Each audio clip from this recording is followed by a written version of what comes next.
Okay, so what if I told you that being alone isn't something you should be avoiding, but that it could actually be your greatest source of strength? That's what we're diving into today. We're going to pull out the core ideas from Renuka Gavrani's book, The Art of Being Alone, and totally reframe how you think about solitude, turning it from something scary into, well, a powerful tool for self-discovery. So let's just jump right in with a question from the book that really gets you thinking. Have you ever missed yourself more than you've missed anyone else? Just let that sink in for a second. That feeling, that's exactly what we're talking about today. It's all about the art of reconnecting with, well, you. All right, first things first. We have got to tackle this huge misconception that causes so much pain for so many people. And that's this idea that being alone is the exact same thing as being lonely. It's just not true. So here's the first really big distinction we need to make. Loneliness, it's not actually about being physically by yourself. Not at all. It's a state of mind. It's that sinking feeling of being incomplete, this mindset that's totally rooted in the belief that we need someone else to feel whole. And this is where the difference becomes crystal clear. Loneliness, that's a mindset that comes from a place of fear, right? It's always looking for validation from the outside. But being alone, that's just an experience. It's an opportunity that actually helps you discover yourself and leads to some serious growth. They are two fundamentally different paths. So the big shift in perspective is right here. Being alone isn't about an absence of people. It's about the presence of you. It's the simple but incredibly powerful act of just being with yourself. That's it. Okay, so once we've kind of pulled those two ideas apart, alone and lonely, we can finally open the door to the next step. And that is using all that time in solitude to meet the person you really are. Maybe for the very first time. You know, this is such a painful reality for so many of us, right? We spend years and years trying to fit in, trying to be who we think we're supposed to be, and then one day, bam, you look in the mirror and you just don't recognize that person staring back at you. You've lost touch with your real self. And a big reason for that is we get so used to defining ourselves by all these external labels. You know, your job title, your relationship status, what you've achieved in school.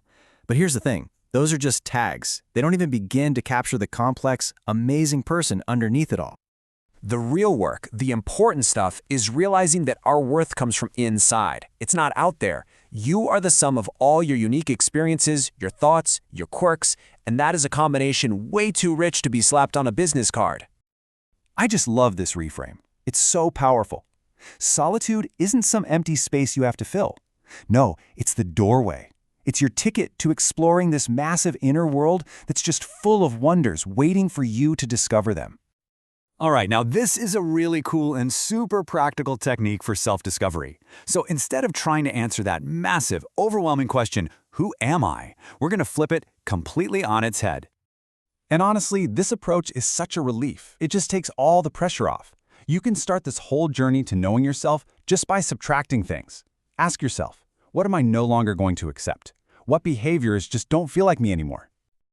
It's kind of like being a sculptor, right? By chipping away at all the stuff that you are not, the true shape of who you are starts to emerge. You finally stop saying yes to things you don't want to do. You start setting real boundaries. And every single no just makes your own values clearer and raises your standards for yourself. And here's the best part. You can put this into practice today with a super simple 5-minute daily habit. This tiny act of reflection, it builds that muscle of independent thinking. And that helps you create a life that's actually truly aligned with your values, not someone else's. Okay, so now we've got the right mindset and we've got a method for discovery. So let's talk about how to actually weave this into your life in a way that feels good and, is actually sustainable. I mean, we've all been there, right? It's January 1st, you make this huge resolution to change everything about your life, and then burnout hits by February. The author's basically saying, stop doing that. The real power is in focused, singular action. This is what she calls the one big action method, and its power is all in its simplicity. Instead of getting totally overwhelmed, you just identify the single biggest thing bugging you in your life right now, and you commit to one tiny daily action to deal with it. And look, this isn't just about making progress. It's about building that confidence and momentum that you only get from keeping a promise to yourself.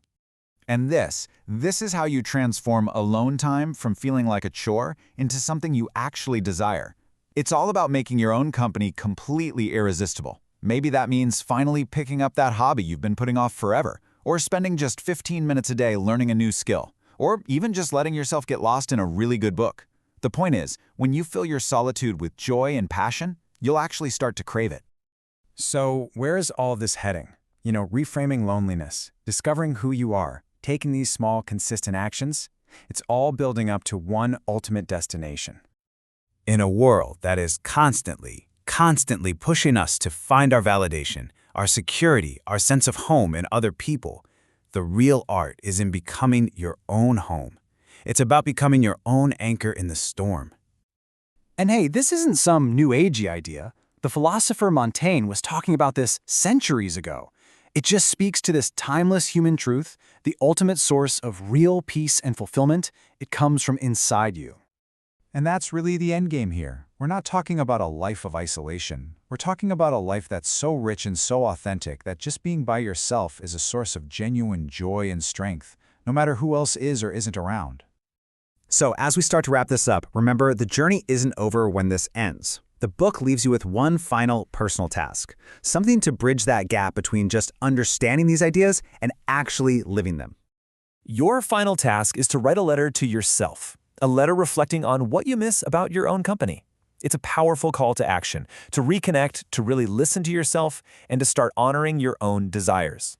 So, the question I'll leave you with is, what will be in the letter you write to yourself?